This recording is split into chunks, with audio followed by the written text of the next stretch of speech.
विधान परिषदेची निवडणूक लागलेली आहे आणि 11 जागेसाठी 12 जणांनी आपले उमेदवारी अर्ज भरलेले आहेत. त्यामुळे निश्चितच या निवडणुकीमध्ये रस्सीखेच मोठ्या प्रमाणामध्ये होणार आहे आणि मतांचं जे क्रॉस वोटिंग जे आहे ही सुद्धा होण्याची संभावना आहे.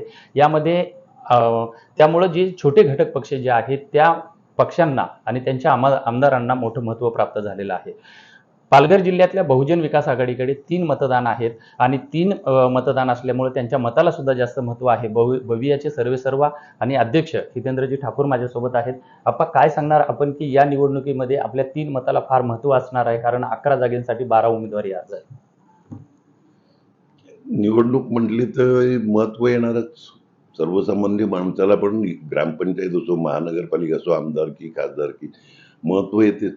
आज विधान परिषदेची इलेक्शन आहे, तर महत्व येते. त्याच हिशोबाने सगळ्याच पक्षाचे नेते भेटत आहेत, उमेदवार भेटत आहेत. सगळेजण आपल्या हिशोबाने आपल्याला कन्व्हिन्स करण्याचा प्रयत्न करतात. या पूर्ण अधिवेशन, कारण एकीकडे अधिवेशन चालू आहे, सर्वच नेते आपल्याला अधिवेशन काळामध्ये भेटत आहेत. आपले फोटो पण आले की मुख्यमंत्र्यांसोबत भेटलात, उपमुख्यमंत्र्यांसोबत भेटलात आणि या सर्व वरिष्ठ नेत्यांसोबत काय नेमकी चर्चा झाली आपली? नाही, मी माझ्या कामाच्या संदर्भात भेटतो. आणखीन अनुषंगाने जो आपल्याला आम्हाला मतं द्या हे सांगतायत.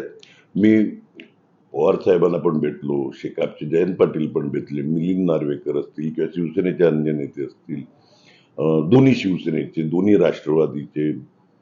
लक्षात आलं का? ते भेटणं येतेच, त्याच्यामुळे त्याच्यामध्ये काही वावगं नाही.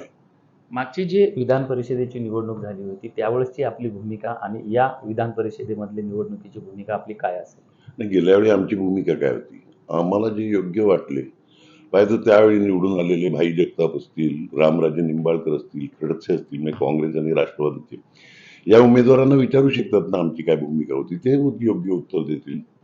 त्यांना विचारा तुम्ही काय झालेलं आहे ते. त्यावेळेस बीजेपीला आपण कुठेतरी समर्थन केलं होतं, तर यावेळेस कुठं असं होऊ शकतं?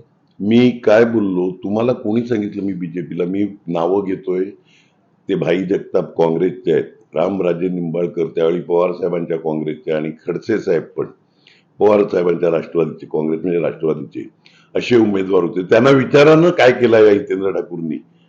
तुम्ही डायरेक्ट कशा प्रकारे बोलतात का बीजेपी? म्हणजे कोणी सांगितलं तुम्हाला हे? कारण या सगळ्या भूमिकेमुळे कालच्या लोकसभेमध्ये सुद्धा आपण एक घटक पक्ष म्हणून बीजेपीनं आपलं नाव सुद्धा टाकलेलं होतं आणि बविया हा आमच्या सोबत आहे, आमचा सोबतचा घटक पक्ष आहे असं. कोण लोकांची दिशाभूल करायला काय टाकत असेल तर आम्ही उमेदवार कशाला उभा केला असता? त्यांच्यात जो घटक पक्ष असते सोबत असते तर कुठे आहे का? काय दिलाय? आम्ही पत्र दिलाय? काय दिलाय? त्यांच्याबरोबर काय विधान भवनात बसतो असं काय आहे का? आमच्या जागा आमच्या वेगळ्या आहेत. या विधान परिषदेमध्ये आपली काय भूमिका असेल? या विधान परिषदेमध्ये योग्य उमेदवाराला, ज्याप्रमाणे मी मगाची नावं घेतली त्यांना विचारा सांगितलं मताचं, त्याचप्रमाणे यावेळी आम्हाला जो भाई जगतापांनी आम्हाला आमदार फंड पण दिलेला आहे. लक्षात आलं का? त्याच्यामुळे आमच्या विभागाच्या विकासाच्या दृष्टीने जो काम करेल त्याच्याबरोबर आम्ही राहू. कोण वाटते विकासाला आपल्याला मदत करेल? आता भेटतील ना. काल तर फॉर्म मागे घेतले आणि राहिले, बरोबर आहे. काल संध्याकाळी आम्ही निघून आले, काय 3-3:30 पर्यंत फॉर्म मागे घ्यायचे होते, आम्ही निघून गेलेलो. आता उद्यापासून इलेक्शन होणार आहे म्हटल्यावर, म्हणजे सोमवारी, त्या सोमवारपासून सगळे भेटतील, त्यांची भूमिका मांडतील.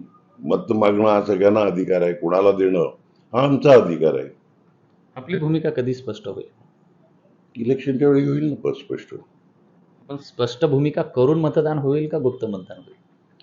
मतदान हे गुप्तच असते. कोणत्याही पक्षाचं विधान परिषदेचं इलेक्शन ते गुप्त नसते.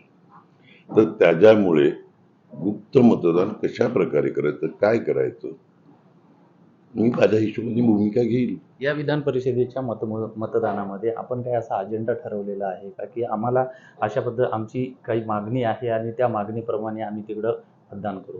मी सांगितलं ना, माझ्यावर कोणीही दावे करू शकत नाही. कोणाच्या मेहरबानीनं, मी लोकांच्या मेहरबानीने, कार्यकर्त्यांच्या, मतदारांच्या मेहरबानीने निवडून येतो.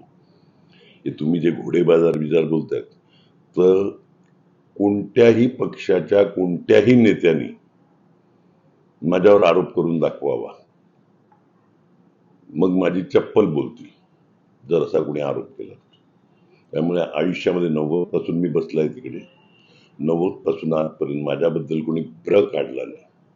तर त्याच्यामुळे घोडेबाजार वगैरे हे विषय माझ्याशी कोणी करू नये एवढी माझी सगळ्यांना विनंती आहे. आणि पत्रकारांना पण विनंती आहे का तुम्ही काय बोलायचं असेल ते पुराव्यानिशी किंवा आमचं काही सिद्ध होण्याचा अर्थ असेल तर बोला, अजिबात नाही. तेवढं तर नक्कीच सांगतो. मी काय माझ्या कोणत्याही आमदारांनी असल्या फालतू धंद्यामध्ये भाग घेतलेला नाही आणि कोणावरही आरोप नाही, म्हणून आम्ही जोरात बोलू शकतो.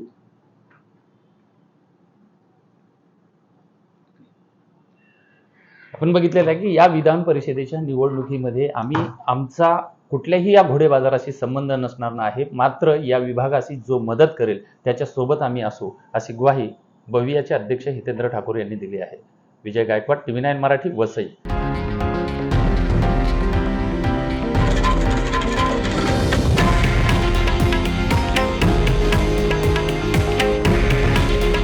हे आहे देशातील नंबर 1 न्यूज नेटवर्क आणि आपण पाहत आहात TV9 मराठी. काळजी तुमची, हित महाराष्ट्राचं.